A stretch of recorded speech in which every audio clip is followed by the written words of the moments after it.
أرست زينة سوا تجري زحلف العلماء أب شتو كبتصح أب كل مداي حدروم زغتسل تكبر وسراح كسرح يقباء تبعي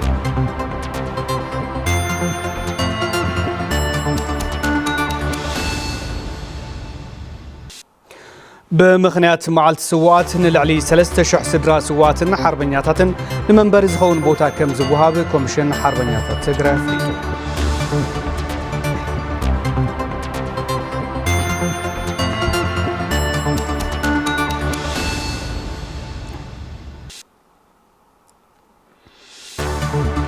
كاب موسنا زتلاقق أوهبا قلقالوت منقستي من رقات كم زدلي بيرو المعاتن كتما كونستراكشن انتقرا قليتو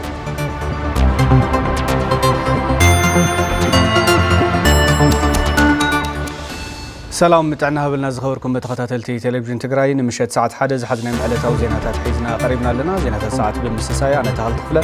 بملكة قنقوة على مساحة قوس حيورناكم مسانحتكم دبرينا مسانا سانحكم تكتاتلوا عدينا ناب فلا ما زينا كسكركم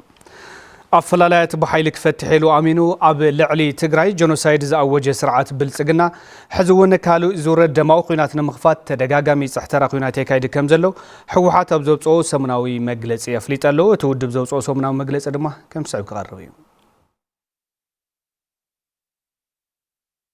إذي كله أفلالات بحيلك فتحيلو أمينم أفلعل تقراي جونوسايد زأوجه سرعات بلسقنا حزوون كالي زور دماو كوينات المخفات تدقاقام صحترا كوينات يكايد كمزلون حوحة تفليتم اتودب أوزوصو سمناو ملأختين سرعات بلسقنا حزوون نقاريت كوينات مدساء كمزركبن كابزب مغاس أستفلاليو كبابتات تقراي تدقاقام دبداب درون يفتصم كمزلون أرديوم كابجاف كسابجاف تقراي سراويتون قاقلتومن أختيتم أمهندادي ركب زبالة اتي ودب أبلعل تقراي كبان عصوان أوجو حزب تقراي بسنة مسرتاو شغطات تفاوسن كحلق يسرح الليلم أما خلات معقبي زركو وقنات نمربطم أبا كندم ملاس تنزر كابن سواء حاجزون نسلست ورحة تقاريسني الساقيو مهلاوم بمجلاس بحافشة إذا السرعات تابع الحزب تقراي كل كوينات كابز وجصاني حكوان تخونه بوجن تقراي زلو تعجست الترحيو زاجد نابتي زبهجون زتحترن زلو كالي زور دما وكوينات زي آتويلم نتي زقور زلو مدلاو بوفر بروباغاندان معجاب بسبب سلطانو بيلم نتي جونوسايد تصاويرو بتعجستن سلاماو مفتحي زمحس انزل هزب تقراي تقلبيتم بس احترا كوينات يخصص هالو زبالت مجلسي ازي متلالن مدنقارن بوليتيكا وهيوات زي السرعات نزكتاتل زخونة يخون سب ترقمون تاي مخانم قلس مخانم أرديم إذي نحانت معالتي التحدر متلالن مدنقارن وننتخوانات كم سلتي منا وحسلطانو زختل سرعات محبر سبع عالم بمتلال كالي زور دماو كينات مخفات زقور زول شرح مخانم جنزاب يدليلو حوحت أب مجلسيم امناتن قوامن هزبي منقسن تقراين حوحتن حزون حطوتات هزب تقراي كلهم أفلالياتن بزاتن دردرن كالتفم كفتحو اللوم زبالة اتودب انت خونا جن سرعات بلسقنا نزي تعجست هزب تقراي كما دخمت حاسبو زجمر جونوسايد مملا أبس عصع وتهدرا وفري ركبيلم كله كفلتو زقباء حق جن هزب تقراي أنصار هلاو نزقبر جنوسايدا وفري عرسوناي مكلخال تفتراو مسل سلازلوام هلونو نموحاس لمون كم تمالي بسنعات كم زمكتن فتحاوي مخطو كم زعوتنون فصم زتاراتر يبلنيلم اتودب أمل اختم بزقات أمي ملاء تغالاساي هزبنا زي بسرعات بلسقنا زقبر زل من قسغاس بون تردي اخان او قني عقمتات مخته بمعسال دحننت كان نموحاس قال سخاخت تناخري قبا زبل حوحت ودبكا حوحت لمون كموترم مس كلهم عقمتات مخته بحبار كوينو حلواتكا بموحاس مسل عرسو سانخان مرغاز ابز قبر قالسي بسنعات مريح اجامو كم زواسا اون كرغاز الكا يفتلون سوا تجراي زحلف العلماء أب شتو كبتصح أب كل مداي حدرم زقتل تكبارو سرح كسرحي قبايلهم نبرتي وردا إيروب حزيز اللو تجمع تجراي كفتحو قال سوا تجراي كحلو كم زقباون توم نبرتي وسخم جالس عملو فتحت إن جبر عبزجي كم سعيب كغربوي سماعات تجراي من انتهلاون مقصال مننتن تجراين هزباني لهم زغفل ورزين واقع كل جزاز ذكرن قالوا من حدرو من كعوات تكبار وسرح تقلبن مخانو نبرت وردا إيروب كتما دوهان جالسهم الوقت خون دليل نيروم يوم نسات مسوات خفيلهم نز طرف تجارو كل حزب تجراي نرهوا انت رهوا ركب لهم يوم تسويهم الى زامن بدحريهم زلون نجر انتهلي كعن نحنا كنا تكبروا حدر سماعات كعن كنعوتن كنذكرون يقبال حزب تجراي عن مريت تجراي كل هوتهم زحلفوا ناتهم حدرون هزون كنعبر خاين عبر لي حس حزلنا الوان شاء الله سماعتنا زرخبنا يو عدليو ግን تستريفنا ዘሎ حزونا برأسنا ዘሎ ናይ ኩናት ደበና بحدنتنا بحبار ጠንኪርና ክንሰርሕ ተዘይክኢልና زحلف سماعታት كفيلهم زخبروا واقع كنت زخون اللقدل كفتر يكالي لعل منبار نهزب خواجا مخفال مريصهم مسوات زخفلو دك حزبي زخفلو ومسواتي درجات رقمو تردينا زي تملسو مسرتاو حتوتات تجراي كملسو نمغبار كم حزبي كنسرح كم زقباون اتوم نبرتي قاليصهم بزح حالفهم زي تملس بزح تفانقلنا وننهيو بزتخ عالمت ان زياتات نخم عراره كم هزبون زخاله بقى نام ربطو خملس بزخالعهم عامي تزترف الناس نخن مدل كتكبر لنا اذا حصاون تدمم ما سويل خستايكتر حدر سماعات كيعبر كلاتنا تفناقل تخملسو تقرسو زلو مرت تجراي ون نابنور كملس كلاتنا ستمنا خنسرح لنا تمريتنا ون نختملس تو حبرتسب ون نابتندا نقيصو زلو حبرتسب ون نفت بايتا نخملس مئمان نخنقبر مانم حبرتسب ناب يمان تمليسو مانم مرار حون ناب يمان تمليسو حبرتسب ناب بايتا نخملس صعر خنقبر صمح زلو تمزابلتنا حزلو جزءاتو لو مريتنا جزءاتو حدنتنا ناب نور ناب زنور بوتا كملس تخينو كلمه خونت سماعتاتنا كخبروا كخلالو نسدراس وقت زقبا كبرن تخرت المحابون اكل مخبار قال سماعتات سرزخونه ابزي بفولي كسرحلو كم زقبا اتوم نبرتي اتحساسيبهم كل حبرتسب سلام كنبر يوم نساتهم حليفهم زلو حبرتسب ون كل تلاعيلو حدرهم نمتغبار كم حزب تجراي كلاتنا ستمنا حدر سماعات كيعبر كلاتنا تقرسو زلو مرت تجراي ون نابنور كملس كلاتنا ستمنا خنسرح لنا تجراينا خاتلمع نزلو سدراسو وي كعاني بزح اكل ودلو صرفله بعقم كل زخال حرتسب نعم كدقف سدراسو وي كعب زخالنا كنحجز لنا الى تحسبها سماعتنا كبر مهاب حدا ايو حدا نغريو كلاي اسرم مختالون حدا نجار كلتيو معركة مصدر زي كإلنا حلواتنا ونكلو أي خير بتلاقي أفتان واني نازلنا بز ساعات بمخنيات معلت سوات نلعلي سلسة شح سدرا سوات حربنياتات منبر زخون بوتا كم زوهاب كوميشن حربنياتات تجراي فليتو هل سلسة جور ميكال توسخلو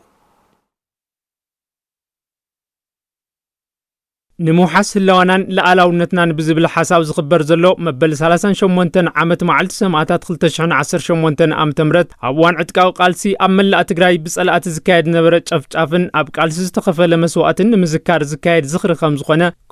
كوميشن حربنياتات تجراي تقادالاي ناصر ممحر نغازيطنياتات أبزهاب ومجلس يحبرم نقفعوي سرعات درقي أو لعلي هزبنا في الليل ما بلعلي نصحن كمل لا تجراي استأخاخو أو كتما حوزين بعد خلتشيح حمشت مئتي زخون تجراي هو تسأنا له إيو نزي أمل لا تجراي ناي حوزين استفليس لزخنا تشافون كبيد لزخنا نبر أمل لا تجراي بزحات كتماتات بزحات ورداتات بسرعة مالتي بتحسيولو يشفشف تجاري هذا تجراي نزخ مزبلة شفشف نزخ مزبلة أرميناوي زخنا قفعوي شفشف نمذكركم أون نزخ مزبلة سرعات نزخ مزبلة شفشف دون بال هذا تجراي بستود من قدي نذكايرو زنورة قالسي عاوز قالس نستخفله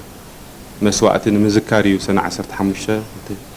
بمعلت سماعتات تجراي كوينو سماعتاتنا زدبسون سدرا سماعتاتنا زكحسون سماعتاتنا زودقلو علاماتات كتجبر انتلئي بمقان دما علامة سماعتاتنا نمعوات كلنا زكالنا كنلعل يقبا يبلوم سواعتنا يكون سدرا سواعتنا زدبسو توم سواعتنا بجنة توادقلهم علاماتات أو شتوم وصحهم مجباري لو نتنا موحسيب اللونا مرققاتي مثل عرسو سننا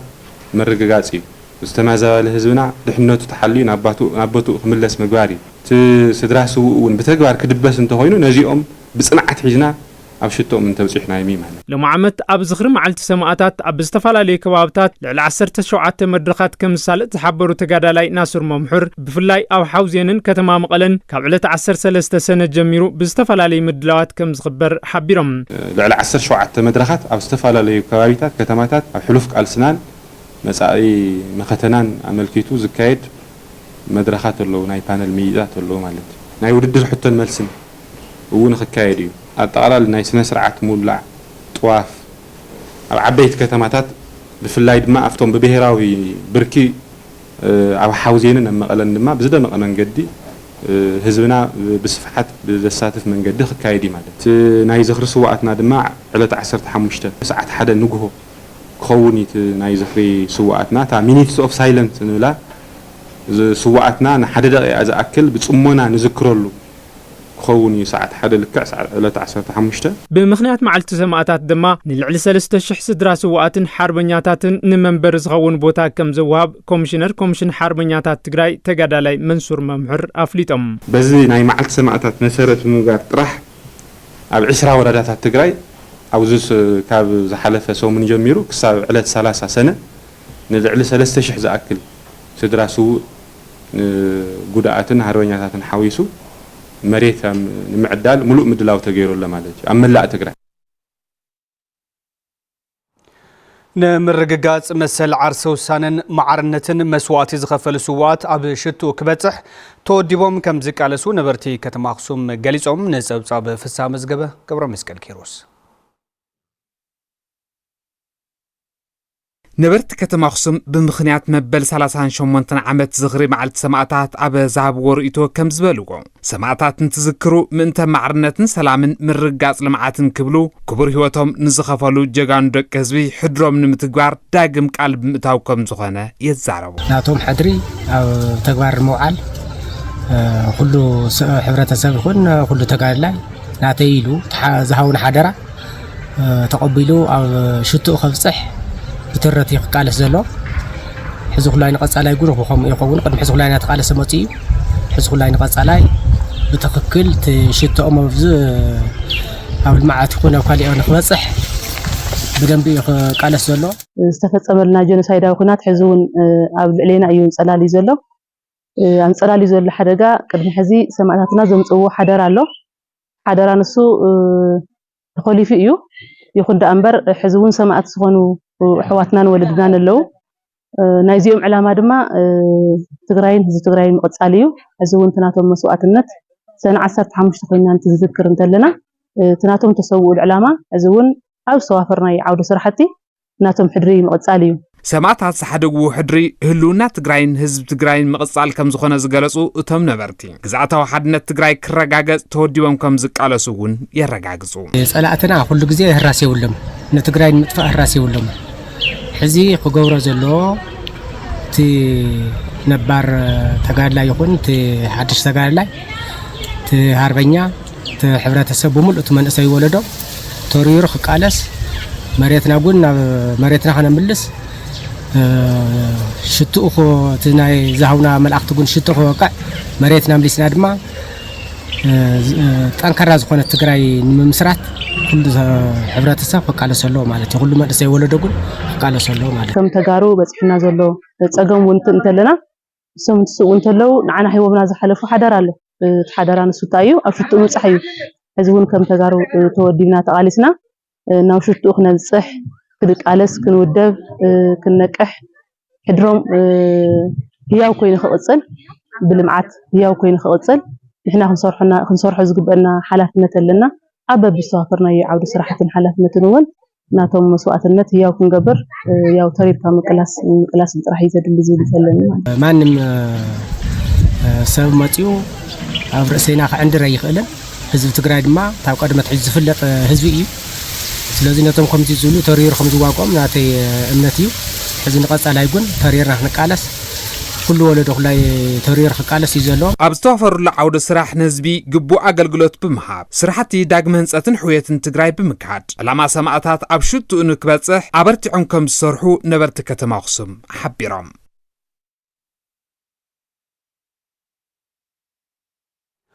ካቢኔ ቤት ምኽሪ ምጥያሹ በሰንኪ ጆኖሳይዳዊ ኩናት ግዳይ ጸታው ዓመፅን ተዛመቲ በደላትን ዝኾና ደቂ ኣንስትዮ ፍትሒ ክረኽባ ሓጋዛይ ምዃኑ ቢሮ ጉዳይ ደቂ ኣንስትዮ ትግራይ ኣፍሊጡ መራዊ ተስፋይ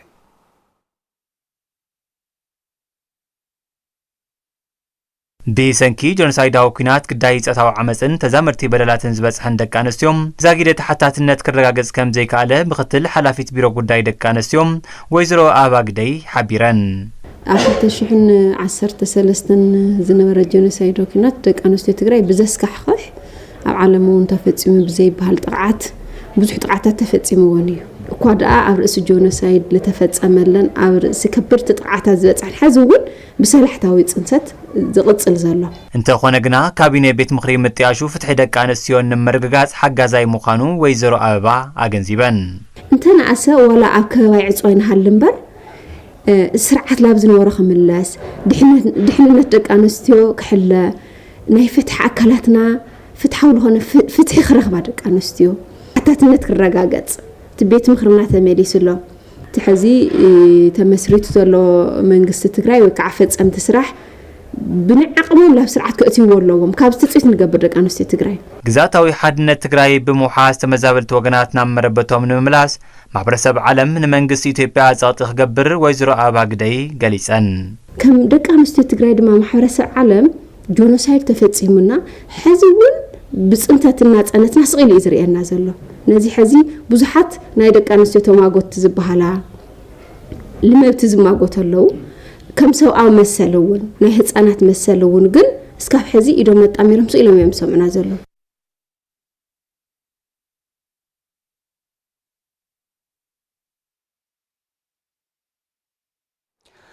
ካብ ሙስና ዝተላቀቀ ወህባ ግልጋሎት መንግስቲ ምርጋጽ ከም ዘድሊ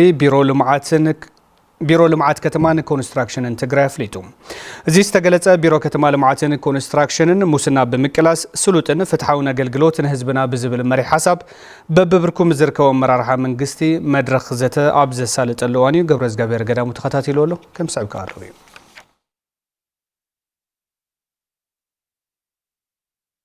ቢሮ ልምዓት ከተማን ኮንስትራክሽን ትግራይ ኣብ ወርሒ ሰነን ሓምለን ከትግብሮ ናይ ዝወጠነ ትልሚ ዝህሉ ኣገባብ ፈጻጽማ ብዝምልከት ምስ ዝምልከቶም ፈጸምትን መድረክቲ ኣካላትን ዘተ ኮይኖም ካብ ተሳተፍቲ ኣብ ዙርያ ፈጻጽማ ዝወጸ ትልሚ ምስ ኣወዳድባ ዝረኣይ ጸገማት ሕቶን ርእይቶን ቀሪቦም ዕሸል ከተማታት ኣፍቲ ናይ ወረዳ ሌቨል ንዚአን ጠርኒፉ ዝመርሕ ናይ ከተማ ልምዓት መሓውር የለን ነቲ ንኣትዎ ዘለና መድረኽ ዝምጥን ንጠለብ ናይቲ ህዝብና ዝምጥን ኣወዳድባ ክህልወን ኣለዎ ክፍሊት ንምፍጻም ፈቃደኛ ዘይምዃን ነፍቲ መሸጣን ዝውር ምክንያቱ ልዕሊ ዓቕምና እዩ ዝብል ኣሎ ንቢሮ ተደጋጋሚ ከም ዝቐረበ እዮም ዘቕረብዎ ስለዚ ግዜ ተገዲቡ ንተወሰነ እዋን ብሳልሳይ ብርኪ ዝኸፍሉሉ ኩነታት ተዝፍጠር ጓሓፍ ምእካብ ዝተኣከቡ ጓሓፍ ምፍላይ ሰውዚ ዘሎ ነገር ብደንቢ ብዝተወደበ መንገዲ ሳይንሳዊ ብዝኾነ መንገዲ ብቴክኖሎጂ ዝተደገፈ መሪሕነት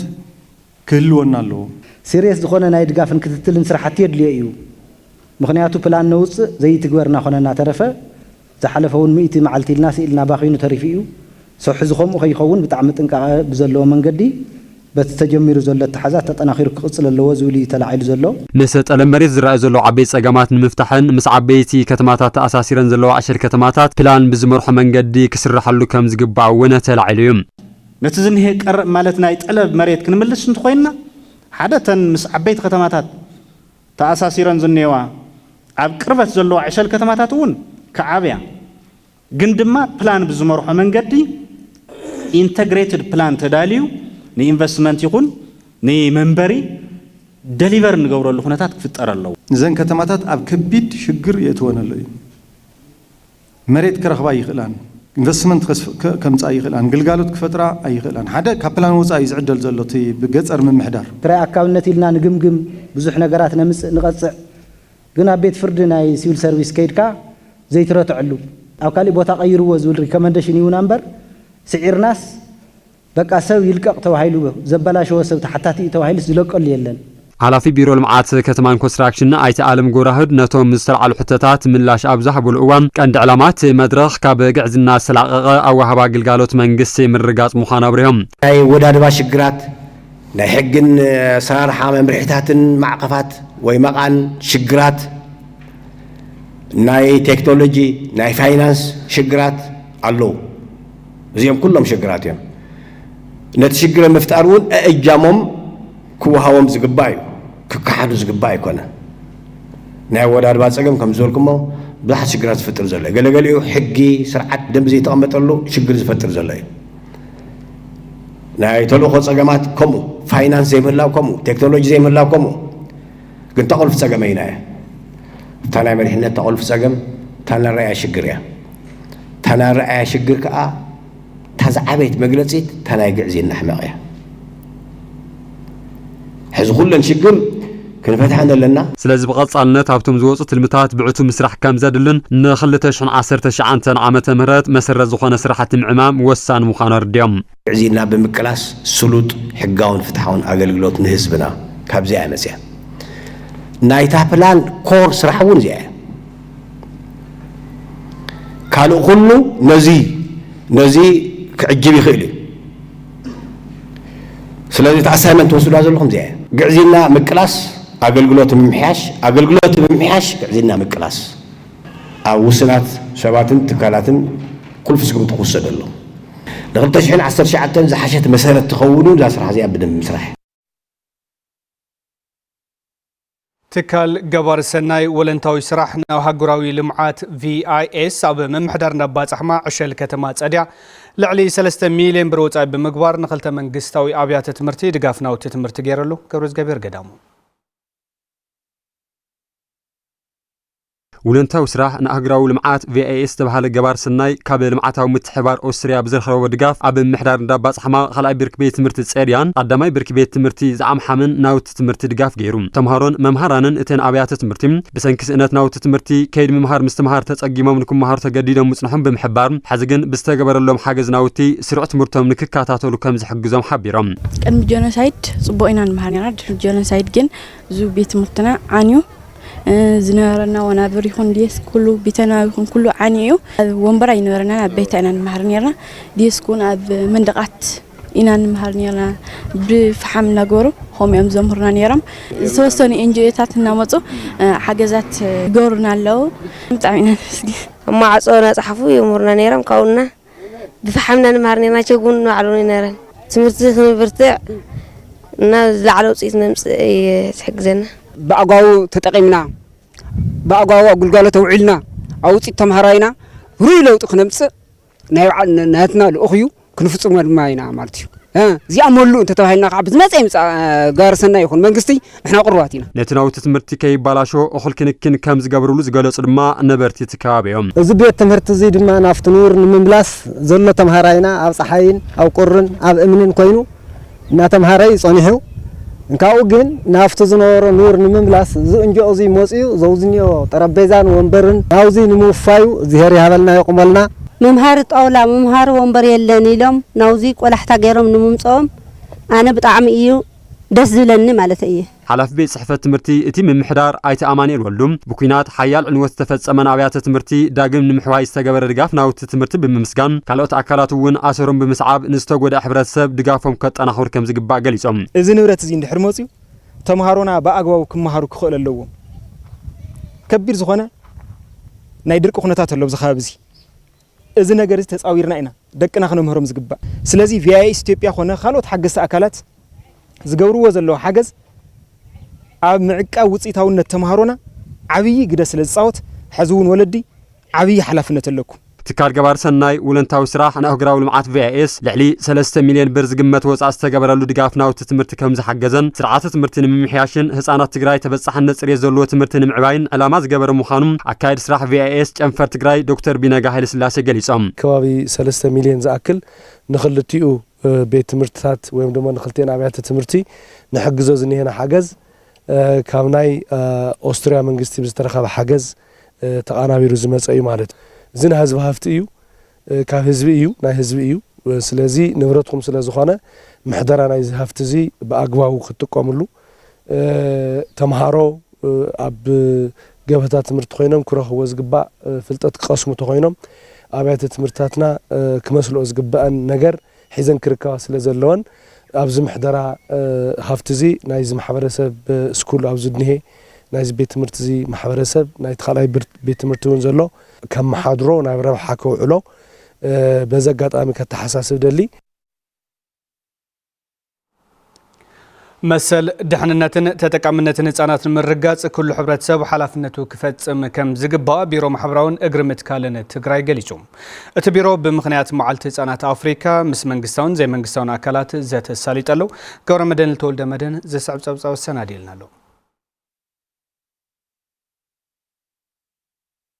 ቢሮ ማሕበራውን እግሪ ምትካልን ትግራይ በደረጃ አፍሪካ ንመበል 36 ግዜ በደረጃ ትግራይ ድማ ን32 ግዜ ድሕንነቱን ጽሬቱን ዝተሓለወ ከባቢ ንኹሎም ህፃናት ብዝብል መሪሕ ሓሳብ ዝኽበር ዘሎ መዓልቲ ህፃናት አፍሪካ ምኽንያት ገይሩ ምስ መንግስታውን ዘይመንግስታውን አካላት ዘተካይዱ ሓላፊ ቢሮ ማሕበራውን እግሪ ምትካልን ትግራይ ኣይተነጋሲ ገብረ ትንሳኤ ሎሚ ዓመት መዓልቲ ህፃናት አፍሪካ እንትኽበር 50 ሚእታዊ ህፃናት ትግራይ ካብ ማእዲ ትምህርቲ ወጻኢ ኣብ ዝኾኑሉን መሰለሙን ድሕንነቶም ኣብ ዘይተኸበረሉ ብምዃኑ ነዚ ንምፍታሕ ሓበራዊ ስራሕ ንውግነሉ ኢሎም በዓል ህፃናት አፍሪካ ክኽበር ክውሰን ከሎ መሰል ድሕንነት ተሳትፎን ተጠቃምነትን ንምኽባር ተባሂሎም ዝወፁ ሕግታት መምርሕታትን ክንፍጽም መሰሎምን ድሕንነቶምን ተሳትፎምን ተጠቃምነትን ንምርጋጽ ወሳኒ እዩ ህፃናት ትግራይ 50% ካብ ማዕዲ ትምህርቲ ወጻእ ክኾኑ ተገይሩ ሃገር ተረካቢት ወለድ ምህናጽ ሕዚ ኣብ ህፃናትና ኢንቨስት ምግባር የድልዩ ምክትል ኣፈ ጉባኤ ቤት ምኽሪ ክልል ትግራይ ወይዘሮ ምሕረት በርሀ መሰል ድሕንነትን ተጠቃምነትን ህፃናት ምኽባር ሓላፍነት ኩሉ ሕብረተሰብ ከም ዝኾነን ከም ቤት ምኽሪ ነዚ ንምርግጋጽ ዝተጀመረ ፓርላማ ህፃናት ተጠናኺሩ ከም ዝቐጽል ሓቢረን ኣብ ኩሉ ህዝብና ይኹን ብፍላይ ከዓ ኣብ ህፃናት ዘጋጠመ ናይ ስነልቦናዊ ማህሰይቲ ብዝፈጠሮ ኣብ ከቢድ ጸገም ከም ዘለና ይፍለጥ እዩ እዚ ሕዚ እውን ብርክት ዝበሉ ተመዛበልቲ ህፃናት ኣለውና እቶም ዘለውና ህፃናት እውን ካብ ጸገም እዚ ሕዚ እውን ዝወፀ ይኮኑን ማለት እዩ ከም ቤት ምኽሪ እውን ዝተጀመረ ፓርላማ ህፃናት ኣሎ እዚ ክጠናኸር ኣሎ ብፍላይ ከዓ መሰሎም ድሕነቶም ተኸቢሩ ህፃናት ነፃነቶም እውን ተሓልዩ ኣብ ኩሉ ዓይነት ተሳትፎኦም ከዕርፍሉ ብዝኽእል መንገዲ ክኸውን ልዕሊ 400,000 ህፃናት ካብ መረበቶም ተመዛቢሎምን ኣብ ዝተፈላለዩ ጸገማት ወዲቖምን ከም ዝርከቡ ዝገለጸት ኣፈ ጉባኤ ፓርላማ ህፃናት ትግራይ ተምሃሪት ልዋም ካሕሳይ ነዞም ህፃናት ድምፂ ንምዃን መንግስታውን ዘይመንግስታውን ትካላት ሓላፍነቶም ክፍጽሙ ጸዊዓ ንሕና እዚ በዓል እንተነኽብር ህፃናት ዓደዳ ጥሜትን ስቃይን ኣብ ዝኾኑሉን ልዕሊ 400,000 ህፃናት ድማ ካብ መረበቶም ተፈናቂሎም ኣብ ዝተፈላለዩ ጸገማት ወዲቖም ኣብ ዝርከብሉ እዋን እዩ ስለዚ እዚ በዓል ዝክነኽብር ከለና ንዞም ህፃናት እዚኦም ድምፂ ንምዃንን ርኡይ ለውጢ ንምምጻእን እዩ ብምኽንያት እቲ በዓል ዝተፈላለዩ ትካላት ወኪሎም ዝመፁ ተሳትፍቲ ብወገኖም ሕዚ ኣብ ህፃናት ደቂ ኣንስትዮን ጉድኣት ኣካል ወገናትን ዝበፅሑ ዘለዉ ጥሕሰት ሰብኣዊ መሰልን ካልኦት ጸገማትን ንምፍታሕ መንግስታውን ዘይመንግስታውን ኣካላት ክረባረቡ ይግባእ ኢሎም ደቂ ኣንስትዮ ህፃናት ብዙሕ ጉድኣታት ይበፅሐሎ ማንም ሰማዒ የብለንንና በተለይ ኣብ ወረዳታት እስካብ ዓርሰን ዘጥፋኣና ህፃውንቲ እኒአዋ ዝሰኣናየን ህፃውንቲ እኒአዋና ኣብዚአን ትኹረት ንኽግበረልና ትሕቲ ዕድመ ህፃናት ዝወፅሖም ዘሎ ጭውያ መቕተልቲ ናይ ትምህርቲ ዕድል ምስኣን ከም ትግራይ ደረጃ እንታይ ዓይነት ሓሳብ ኢኹም ኣቕሪብኩም ዝብል እውን ብደንብ ተትርእይዎ ዝብል ሓሳብ እዩ ዘሎ ምክንያቱ ኤክሰርሳይዝ እውን ትገብርዎ ፈቆዶ መንገዲ ኣፍተን ትራፊክ መብራህቲ ዝልምና ቆልዑት ኣለዋ ህፃናት ተባዕትዮ ኣለዉ እዚኦም ተጠርኒፎም ነዚአን ካብ ሓደጋ ነውፅኦሉ ሚንስ ግን ክፍጠር ክኽእል ኣለዎ ነዚ ስትራቴጂክ ዝኾነ መዋፅእ ትግራይ ክትሕንፅፅ ኣለዋ ዝብል ነገር መእሰሪ ይኸውን ማለት እዩ ከም ቢሮ ጉዳይ ደቂ ኣንስትዮ እውን ሰዋና ኢና ነዚ እውን ከም መደብ ወሲድና ንቅድሚት ክስርሐሉ ዝኽእል ኣሳይመንት ወሲድና ክንሰርሕ ኩሉ ንወስዶ ኢና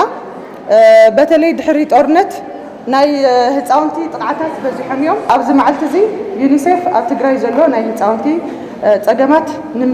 ንምፍታሕ ግን ንድሕሪት ኣይንብልን ምሳኹም ኮይና ኣብቲ መድረኽ ትካል ገባር ሰናይ ኢማጂን ዋን ዴይ ኣብ ዝተፈላለዩ ትካላት መሕብሕብ ህፃናት ኣብ ትምህርቶም ልዕል ውፅኢትን ፀብለልታን ዘርእዩ ተምሃሮ ሽልማት ናውቲ ትምህርቲ ኣበርኪቱ